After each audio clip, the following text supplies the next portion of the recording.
എല്ലാ കൂട്ടുകാർക്കും പത്രമാറ്റിൻ്റെ നാളത്തെ പ്രൊമോ റിവ്യൂയിലേക്ക് സ്വാഗതം. മുത്തശ്ശൻ അവിടെ ജലജയോട് പറയാണ്, ഞാനൊരു കാര്യം പറയാം. മനുഷ്യന്മാർക്ക് പലതും മറച്ചു വെച്ച് മനുഷ്യന്മാരോട് സംസാരിക്കാം, പക്ഷേ ദൈവങ്ങളോട് അത് പറ്റില്ല. അതിൻ്റെ ശിക്ഷയാണ് നിൻ്റെ മോന് കിട്ടിയതെന്ന് മുത്തശ്ശൻ ജലജയോട് പറയണം കേട്ടോ.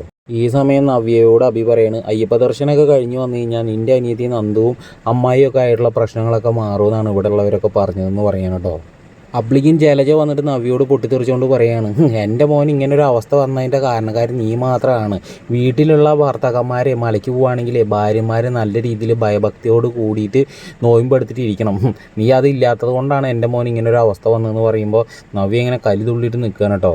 ഈ സമയം ആദർശ അവിടെ നയനനെ കാണാൻ വേണ്ടിയിട്ട് നയനയുടെ വീട്ടിലേക്ക് പോവുകയാണ്. അപ്പോൾ നയന പറയാണ്, ആദർശേട്ടാ ശുക്രനും ശനിയും ഒക്കെ മാറി മാറി നമ്മുടെ ജീവിതത്തിൽ വന്നുകൊണ്ടേയിരിക്കും, പക്ഷെ മനുഷ്യന്മാരെ മനസ്സിലാക്കിയിട്ട് ജീവിക്കണം, അതാണ് വേണ്ടതെന്ന് പറയാണ്. അപ്പോൾ ആദർശ് പറയാണ്, എങ്കിൽ പിന്നെ നീ എൻ്റെ കൂടെ വീട്ടിലേക്ക് വന്നുകൂടെ എന്ന് പറയാണ്. അപ്പോൾ നയന ഇങ്ങനെ ചിരിച്ചുകൊണ്ട് സമ്മതിക്കുകയാണ് കേട്ടോ സുഹൃത്തുക്കളെ. എന്തായാലും ഈ സമയം ആദർശിൻ്റെ മുത്തശ്ശൻ എല്ലാവരോടും കൂടിയായിട്ട് പറയുകയാണ്, ദേവേൻ ഇനി ഒരു കാര്യം മനസ്സിലാക്കണം, നയന നിന്നെ അത്രയും മാത്രം സ്നേഹിക്കുന്നുണ്ട്. അവൾ നിന്നെ ഒരു അമ്മായിമായിട്ടല്ല കാണുന്നത്, സ്വന്തം അമ്മയായിട്ടാണ്. അത് നീ മനസ്സിലാക്കിയാൽ നിനക്ക് കൊള്ളാമെന്ന് പറഞ്ഞിട്ട് മുത്തശ്ശൻ അവിടെ നിന്ന് പോവാണ് കേട്ടോ.